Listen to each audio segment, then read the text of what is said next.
আমরা ম্যাক্সিমাম মানুষই কিন্তু রোস্ট, পোলাও, বিরিয়ানি খেতে খুব পছন্দ করি।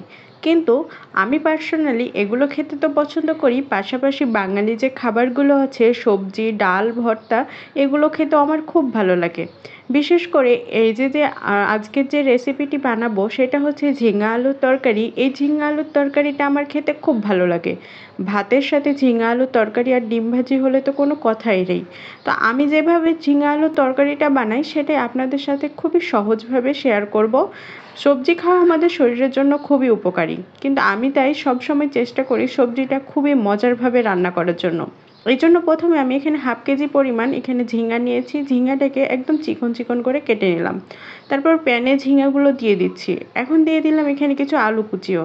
আলুগুলোকে একদম চিকন চিকন করে কেটে নিয়েছি, সাথে দিয়ে দিলাম 1 চা চামচ লবণ। তারপরে দিয়ে দিলাম 1 চা চামচ হলুদ গুঁড়া। এখন দিয়ে দিচ্ছি 1 চা চামচ ধনিয়া গুঁড়া। এখন দিয়ে দিলাম হাফ চা চামচের মতো গরম মশলা গুঁড়া। তারপরে হাফ কাপের মতো পানি অ্যাড করে নিচ্ছি।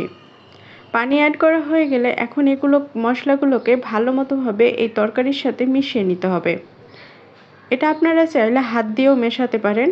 হাত দিয়ে মেশালে অবশ্য অনেক বেশি ভালোভাবে মেশানো যায়, কিন্তু আমি এখানে প্যানে খুন্তির সাহায্যেই করতেছি। আপনারা চাইলে হাত দিয়ে ভালো মতোভাবে মিশিয়ে নিতে পারেন।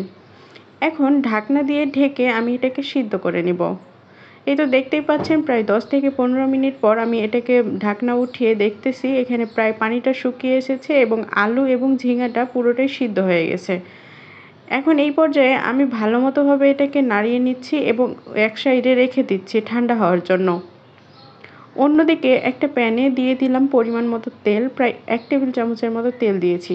তারপরে দিয়ে দিলাম আস্ত জিরা। এখন দিয়ে দিচ্ছি এখানে রসুন কুচি। এখন দিয়ে দিচ্ছি এখানে পেঁয়াজ কুচি। তারপরে এখন একত্রে ভালো মতোভাবে উপকরণগুলো মিশিয়ে নিচ্ছি। বেশ কিছুক্ষণ ধরে এটাকে ফ্রাই করে নিব। এই পর্যায়ে আমি এখানে দিয়ে দিব একটা কাঁচামরিচ। তারপরে আবার ভালো মতোভাবে এটাকে মিশিয়ে ফ্রাই করে নিতে থাকবো। যতক্ষণ পর্যন্ত না হালকা ব্রাউন কালার হয়ে যায় ঠিক ততক্ষণ পর্যন্ত এটাকে ফ্রাই করব। এই তো দেখতেই পাচ্ছেন হালকা ব্রাউন কালার হয়ে এসেছে। এই পর্যায়ে সিদ্ধ করে রাখা তরকারিটা এখন এর মধ্যে দিয়ে দিচ্ছি।